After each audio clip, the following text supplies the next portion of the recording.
Assalamualaikum warahmatullahi wabarakatuh. Selamat malam, sahabat-sahabat Waalaikumsalam. Tempo.co. Selamat datang, selamat bergabung di acara Ngobrol Bisnis setiap Rabu malam pukul 19.30 bersama saya Burhan Solihin. Dan kali ini saya punya tamu spesial, yaitu Mas Adit Triantoro. Bagi teman-teman yang bergerak di dunia animasi pasti nama dan wajahnya ini udah sangat khas banget gitu ya. Masya Ya, Allah. jadi kita akan 1 jam ke depan kita akan ngobrol-ngobrol tentang masa depan industri animasi. Nah, ini Amin, amin, insya Allah. sesuatu yang sangat menarik karena selama ini mungkin industri kreatif kita mungkin banyak melupakan industri animasi, ya. Eh, Betul sekali sayangnya. nah, eh, sambil ini menunggu teman-teman yang lain bergabung, mungkin Mas Aditya Triantoro bisa memperkenalkan diri. Pasti mungkin udah banyak yang kenal sih, tapi mungkin bagi yang baru join biar makin kenal, makin akrab, eh, boleh diperkenalkan Mas Adit dengan apa Little Giant dan karyanya Nusa dan mungkin ada karya-karya yang lain. Silakan Mas. Siap, oke. Bismillahirrahmanirrahim. Assalamualaikum warahmatullahi wabarakatuh. Perkenalkan, nama saya Aditya Triantoro. Saya adalah salah satu dari puluhan tim di sini yang kreator-kreator Nusa. Saya juga di sini sebagai CEO-nya The Little Giant. Ini boleh Mudah-mudahan sih malam ini kameranya Mas kita Adit boleh diturunkan dikit supaya nah Siap. Nah, mana nih goyang-goyang ya, naik sip. turun dikit Mas. Udah, Oke, sip. siap. Coba lagi, Lanjut Mas. saya sih pengen malam ini mudah-mudahan bisa memberikan juga semangat, bisa memberikan juga inspirasi ya bahwa ternyata industri kita tuh, industri animasi tuh itu belum mulai menurut saya. Bahkan ini kita nih baru benar-benar Kickstarter-nya lah dan masih banyak hal-hal yang bisa kita eksplor bareng-bareng dan harapan saya juga sih ini dari obrolan ini menjadi sebuah awareness ya Indonesia tuh bisa gitu. Bisa maju ya termasuk Bisa industri banget. animasinya ya. Mas Adit, Betul. Mas Adit ini gimana ceritanya dulu bisa terjun di industri animasi? Background-nya apa sih Mas? Saya dulu background sebenarnya computer programming sama desain ya. Saya dulu Oke. nggak ada animasi. Cuman saya emang hobi gambar. Saya hobi berimajinasi. Oke. Gitu. Jadi ya ada situ sih awalnya sih. Cuman saya juga hobi nonton, gambar sih, saya mau hobi gambar dari dulu. Mulai terjun di bisnis animasi sejak kapan Mas? Saya mulai terjun tahun 2004 ya. Itu udah hampir 16 tahun yang lalu. Oke. Itu awal-awal baru mulailah. Ya. Waktu itu apa yang karyanya atau bergabung dengan perusahaan apa itu Mas? Kalau boleh tahu Mas. Saya 2004 dulu itu masih ngerjain banyak freelance, iklan-iklan. Saya pernah dulu ngerjain iklan Teh Sari Wangi, saya pernah ngerjain Beng Beng, saya pernah banyak deh. Intinya saya dulu generalis ya, kalau istilah di dalam dunia animasi itu kita ngerjain semuanya dari awal sampai akhir gitu. Jadi ya saya mulai dari situ lah ngerjain proyek-proyek kecil-kecilan gitu loh. Berusaha memahami dulu ternyata proses produksi animasi itu ternyata panjang, nggak cuman hari ini kita berencana besok jadi, nggak bisa, Gitu bisa ya. berminggu bahkan berbulan-bulan gitu. Berarti Gitu. dulu backgroundnya di agensi iklan Mas ya? Betul, saya di agensi iklan, saya banyak freelance jadi ke tektokan kemana-mana juga gitu. Nah, kenapa di tahun 2004 akhirnya memutuskan untuk bisnis di industri animasi ini? Jadi waktu dulu kayak saya coba pakai analoginya kayak dokter, dia kan ada dokter umum ya. Terus lama-lama kita merambah ke dokter spesialis gitu kan. Nah sama animasi itu juga animasi itu secara umum. Nah dari situlah ternyata saya itu gemar banget di dunia menggerakkan karakternya jadi animator. Jadi saya benar-benar mau menekuni di satu bidang itu aja ya, itu namanya ya animation ya, animator ya. Dan saya di situ ternyata menemukan banyak banget apa ya passion, menemukan banyak banget semangat untuk memajukan gimana sih cara karakter bergerak, gimana cara karakter berpikir, dan saya menemukan dunia saya di situ ternyata. Oke, tapi kan Gitu. waktu itu di tahun 2004 industri animasi di Indonesia kan belum berkembang ya, Belum kecuali ada, mungkin hanya belum untuk sama sekali. kepentingan komersial atau iklan kali ya. Betul, betul. Nah, waktu itu 2005 akhirnya saya join di perusahaan di Batam, itu kita ngerjain layar lebar buat Singapura ya. Itu judulnya sih di Indonesia sih Meraih Mimpi, atau di Singapura sih Sing to the Dawn. Itu saya benar-benar mulai menekunin secara spesifik karir saya sebagai animator. Itu di situ 2005 lah baru mulai. Berapa lama bekerja di Batam? Saya waktu itu setahun setengah, hampir 2 tahun sih di sana. Lalu 2007 akhir saya pindah ke Singapura. Nah, di situ makin serius lagi. Makin serius lagi. Boleh disebut perusahaannya di Singapura, Mas? Saya waktu itu di Singapura kerja di Sparky Animation. Waktu itu saya 10 bulan, hampir setahun juga lah. 11 bulan lebih setahun. Lalu habis dari situ saya join untuk bikin studio animasi di sana juga. Jadi saya salah satu the first 3 men-nya untuk bikin studio animasi di sana bernama One Animation sih. Itu 2008. Jadi dari awal tuh saya di-hire sebagai animator, cuman ternyata studionya emang kita harus bangun bareng-bareng. Jadi saya semuanya deh, saya nyolokin kabel, saya nyolokin semua. Jadi belajar di situ, ternyata seru gitu. Oh, ternyata begini gitu loh. Saya dulu bertanya, kan saya dulu sini saya sebagai animator ya, kenapa saya disuruh gitu. Cuman alhamdulillah ya ternyata betul, tukang colok kabel, masang fotokopi, ya ampun semuanya suruh pasang. Cuman alhamdulillah ya ternyata itu bekal buat saya untuk pulang ke Indonesia untuk bangun Little Giants gitu. Alhamdulillahnya ya. Iya, oke. Jadi setelah itu kemudian kembali ke Indonesia dan mulai serius mendirikan industri animasinya tahun berapa? Saya pulang ke Indonesia waktu itu 2015 ya. Cuman waktu itu juga ibaratnya baru benar-benar coba lihat kemampuan Indonesia nih udah sampai mana sih, dan akhirnya perusahaan Singapura itu saya coba kolaborasi dengan kita di Indonesia. Waktu itu kita kayak joint partnership gitu deh. Pas saya coba ke Indonesia dan ternyata ya banyak PR, banyak banget memang PR-nya. Cuman saya bisa simpulkan kita ini sebenarnya sanggup, mampu. Cuman PR-nya banyak, tapi semua itu sifatnya bisa deh kita laluin ya, bisa kita hadapin sih sebenarnya. Jadi saya benar-benar fokus untuk bikin The Little Giants waktu itu tuh 2016 akhir Oktober ya. Itu saya memberanikan diri untuk ya udah deh, ini kayaknya udah siap deh nih untuk kita terjun nih untuk bikin sebuah studio sendiri dan ngibarin bendera sendiri untuk Indonesia. Itu 2016. Oke, jadi 2016 itulah kemudian karya pertamanya adalah Nusa.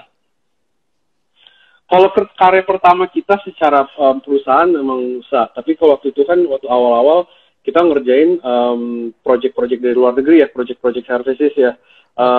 Lagi itu project pertama kita sih waktu itu Lego, kebetulan alhamdulillah gitu loh. Dan di situ jujur saya takut gitu loh, ini project besar dengan nama yang besar. Cuman saya pikir ya kalau kita mau main aman aja, ya kapan kita mau bisa gitu loh.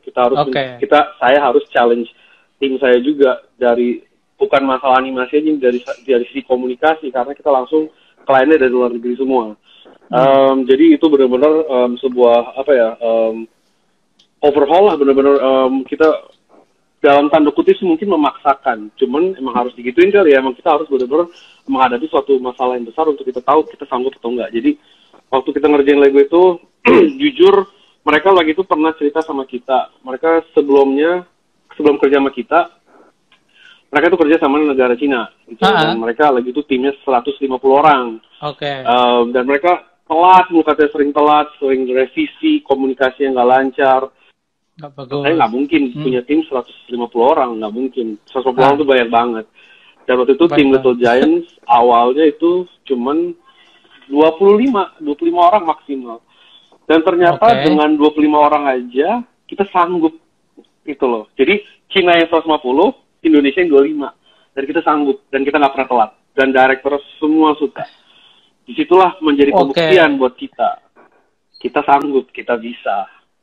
Gitu. Nah, ini menarik nih. Mungkin boleh diceritakan lebih dalam tentang industri apa karya pertama yang menggandeng apa produser dan film apa sutradara dari Hollywood nih ya, Mas ya. Kalau buat orang awam ini biar mudah membayangkan. Kalau film Lego The Movies yang ada di bioskop itu ya, Mas ya.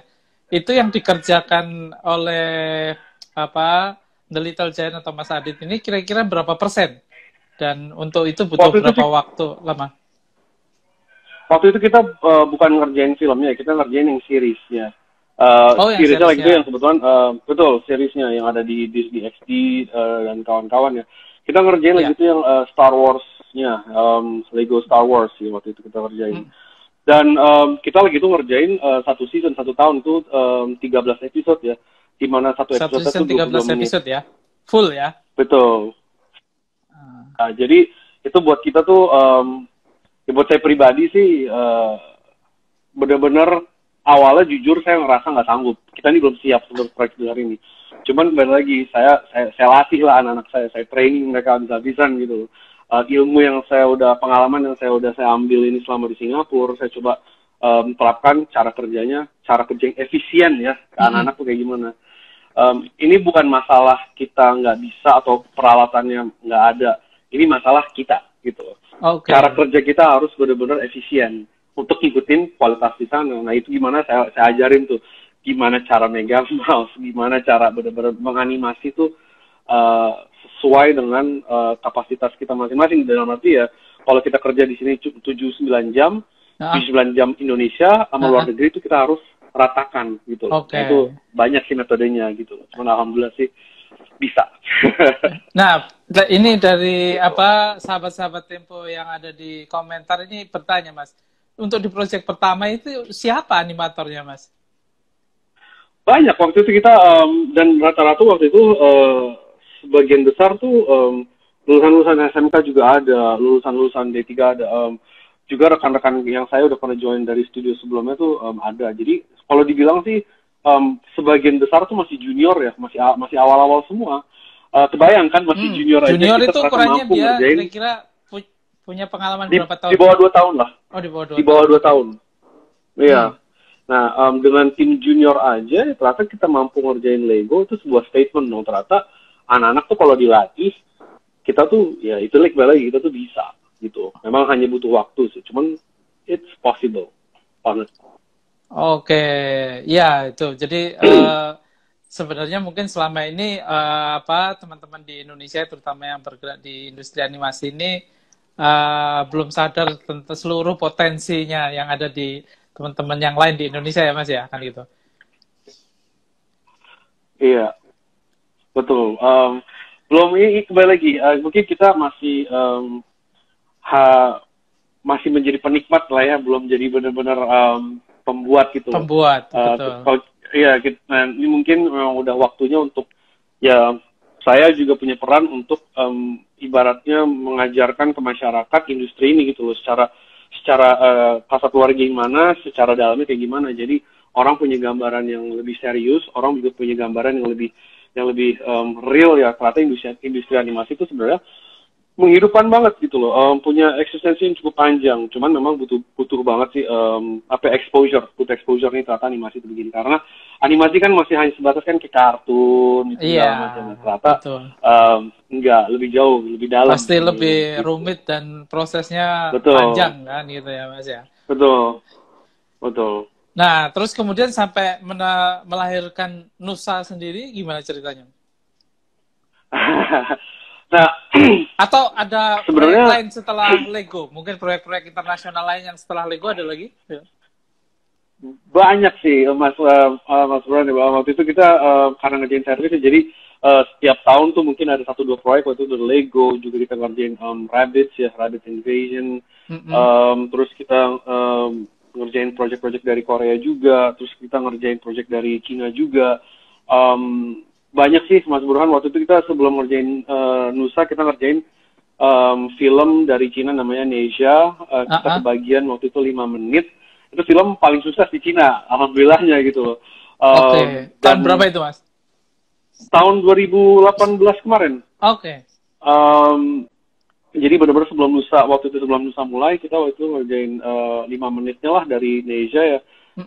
Itu juga buat saya sebuah pembuktian sih. Ini kan kolaborasi dari studio-studio internasional ya, ada dari Malaysia, ada dari China, ada dari Jepang, ada yang dari Eropa.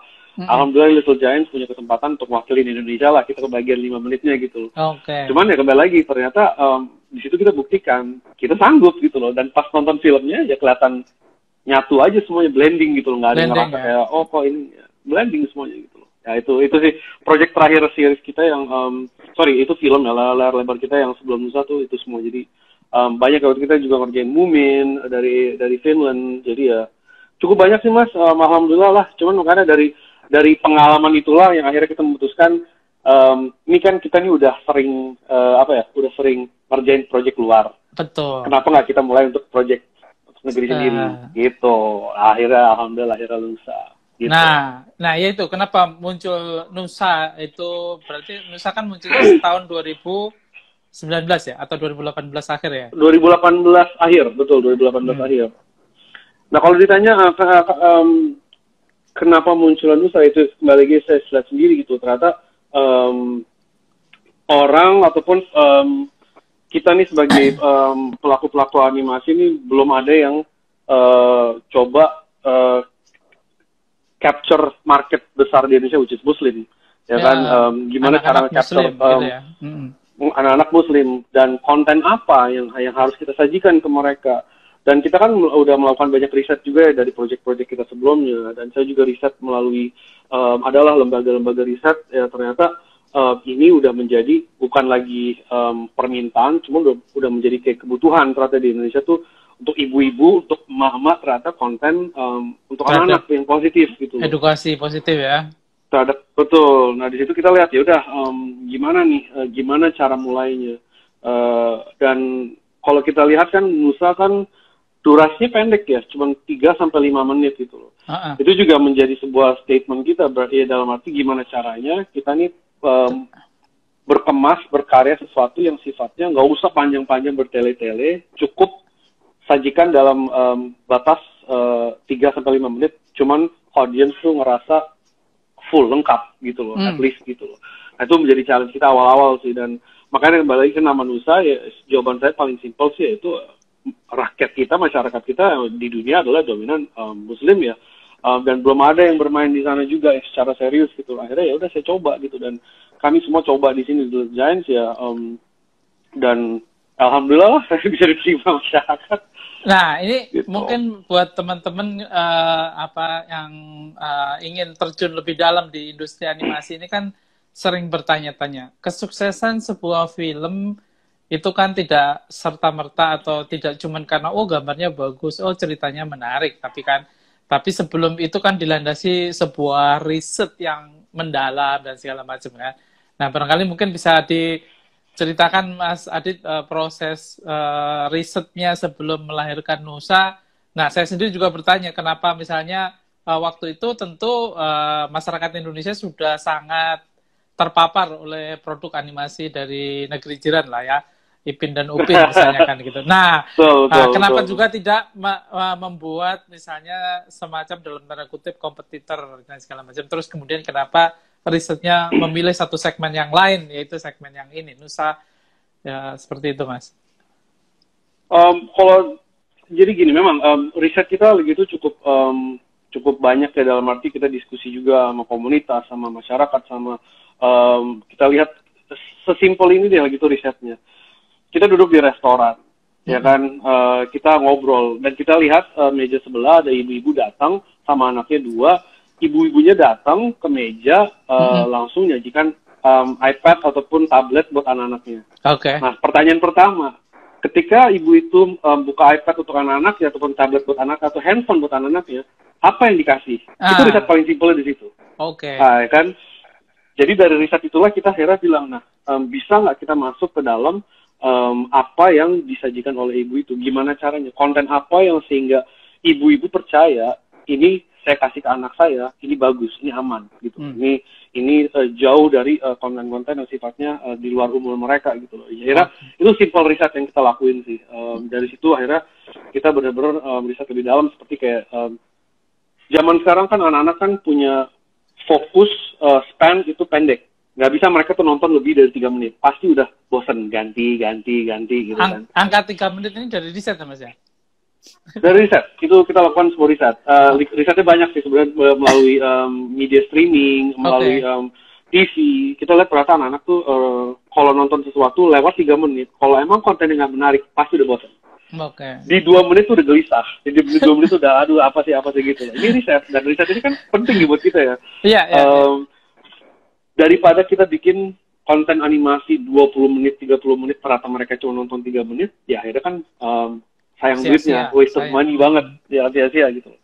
Nah ini juga salah satu riset yang kita lakuin, ya ternyata ya focus span anak-anak tuh ya 3-5 menit gitu. Dan riset lainnya adalah kembali lagi konten apa sih yang bisa diterima masyarakat gitu. Dan kita lihat makanya kalau disandingin dengan Ipin Upin, ya kalau buat saya pribadi, saya nggak mau direct competitor dengan Ipin Upin, itu Malaysia. Pasar kita beda gitu loh. Pasar sekalian kita bikin yang ibaratnya not a competitor but another market aja sekalian gitu loh.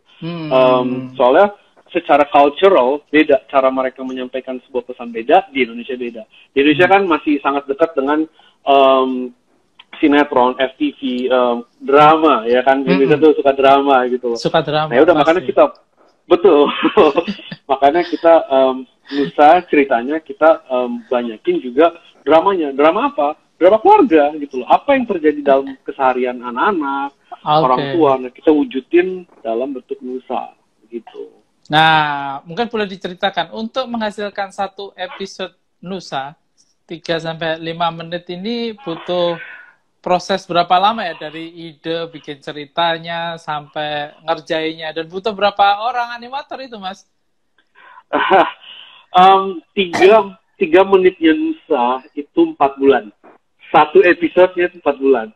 3 menitnya Nusa itu 4 bulan, luar biasa. Betul. Jadi ya makanya ini penting untuk semua orang ketahui. Kan banyak nih yang komen nih, aduh Nusa tayang dong tiap hari. Ya, kita sih pengen ya.